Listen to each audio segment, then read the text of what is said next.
A venit schimbarea, grow your beard, îți este calea. Visul tău să ai barba ta, cu noi se va realiza.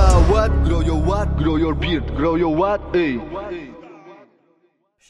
Salutare băieți, sunt Mihai de la G.ro și astăzi o să vă prezint o evoluție a unui băiat care a ținut tratamentul cam jumătate de an. A și finalizat tratamentul și acum a revenit la noi să ne prezinte din nou rezultatul lui. Stați cu noi până la final să vedeți dacă a avut sau nu pierderi băiatul. Deci, după cum vedeți, băiatul a revenit la noi pe data de 19 iunie anul trecut. Asta e prima oară când ne-a dat mesaj ca să își prezinte evoluția. Țineți minte, toți cei care vreți să vă prezentați evoluția și sunteți de acord cu prezentarea ei în mediul online, primiți gratuit un produs de la noi la alegere. Dacă sunteți curioși să vedeți despre ce produse este vorba, o să fie o listă de produse din care puteți să alegeți, lăsați-ne un mesaj pe Instagram sau pe una dintre rețelele noastre de socializare și acolo să ne menționați că sunteți de acord să vă prezentăm evoluția în mediul online, după care o să vă dăm de ales dintre mai multe produse, dintre care vă puteți alege unul singur pentru a vă prezenta evoluția în mediul online. Și aici vreau să mai adaug ceva, evoluția, mare atenție, trebuie să fie doar cu produsele noastre. Adică toți clienții noștri care vor să-și prezinte evoluția vor primi un produs gratuit din partea noastră, dar rezultatele trebuie să fie obținute cu produsele noastre.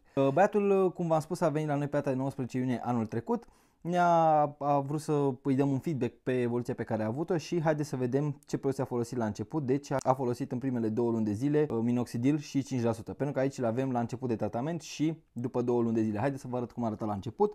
După cum vedeți, aici îl avem la începutul tratamentului, avea ceva fire de păr pe laterale, o bază micuță de cioc și de mustață, dar destul de multe goluri pe laterale, iar aici deja îl avem după 2 luni de la începerea tratamentului, unde se poate observa că pe laterale s-au îndesit destul de bine firele de păr, ciocul la fel s-a îndesit, s-a realizat chiar și conectarea mustății cu barba, într-adevăr mai are de lucrat că în primele 2 luni, după cum știți, apare prima bază de puf, adică apar primele rezultate, după care ulterior acea bază de puf se va pigmenta, se va dezvolta și așa mai departe. Bun, iar aici îl avem pe partea opusă, dar la fel, pe partea opusă avea ceva mai puține fire de păr decât pe cealaltă parte și o să vedeți și în evoluția lui că pe partea stângă o să se dezvolte ceva mai bine față de firele de păr de pe partea dreaptă. Bun, asta se poate întâmpla și la voi, dar nu trebuie să vă faceți absolut deloc griji pentru că acest lucru se va remedia în timp. Am mai întâlnit astfel de cazuri în care pe o parte să se dezvolte mai mult decât pe cealaltă parte.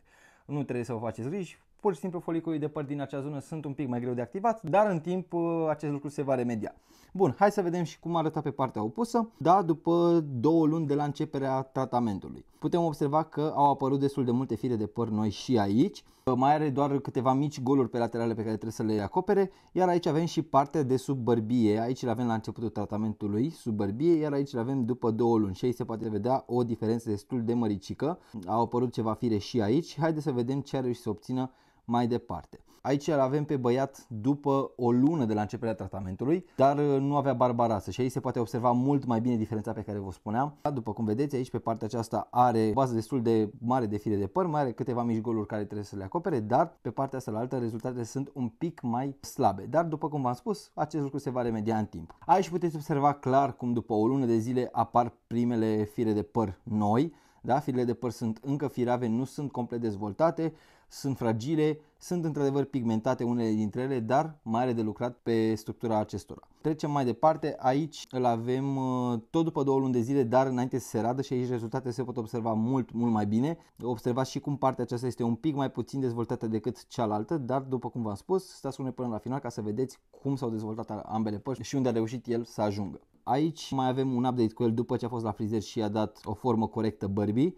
Și uitați ce bine arată barba, firele de păr sunt pigmentate destul de bine, mai trebuie să mai lucreze pe structura firilor de păr. Iar deja aici îl avem după 3 luni de la începerea tratamentului în care a folosit până acum doar zinc și minoxidil 5%. Și uitați ce bine arată după 3 luni de zile. Din nou, firele de păr încă nu au apucat să se dezvolte complet pentru că în primele 2-3 luni de zile abia apar, după cum v-am spus, și primele rezultate. Deci nu ar trebui să vă așteptați la o evoluție wow în primele 2-3 luni.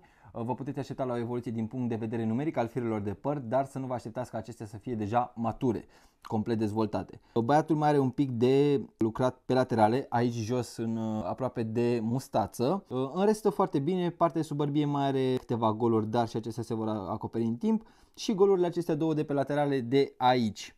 După cum vedeți, firele de păr sunt un pic mai rare în această zonă, dar o să vedem deja dacă a reușit sau nu să le acopere.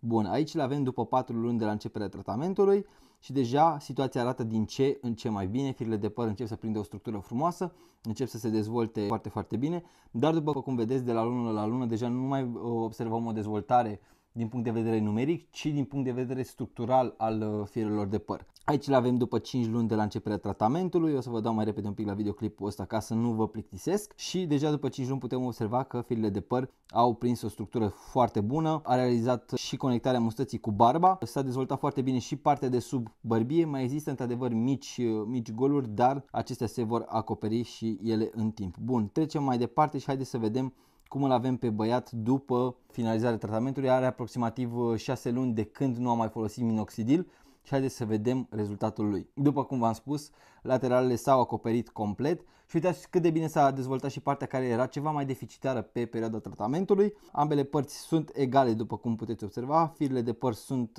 aproximativ la fel, iar aici le avem sub bărbie, unde, după cum știți, avea acele goluri înainte să înceapă finalizarea tratamentului și deja nu mai observăm niciun gol sub bărbie, s-a dezvoltat bine firele de păr și aici. Băieți, cam asta a fost evoluția pe care am avut să vă prezint pentru astăzi. Vă mulțumesc frumos că ați stat până aici. Aștept un feedback din partea voastră să îmi spuneți cum vi s-a părut evoluția băiatului. De asemenea, vă invit să lăsați în comentarii și în cât timp ați reușit voi să vă dezvoltați barba, dacă ați folosit minoxidil. Și chiar dacă n-ați folosit, ne puteți lăsa aici în comentarii, pentru că sunt diferite și diferite situații. Pe noi ne găsiți cu suportul pe Instagram, pe Facebook și pe WhatsApp. Produsele pe care le-ați văzut în acest videoclip și produsele pe care le-a folosit băiatul sunt doar de pe Jeep.ro, da? Deci aici găsiți cele mai tari produse pentru creșterea și îngrijirea părului și a bărbii. Stați cu ochii pe noi pentru că v-am pregătit ceva foarte frumos.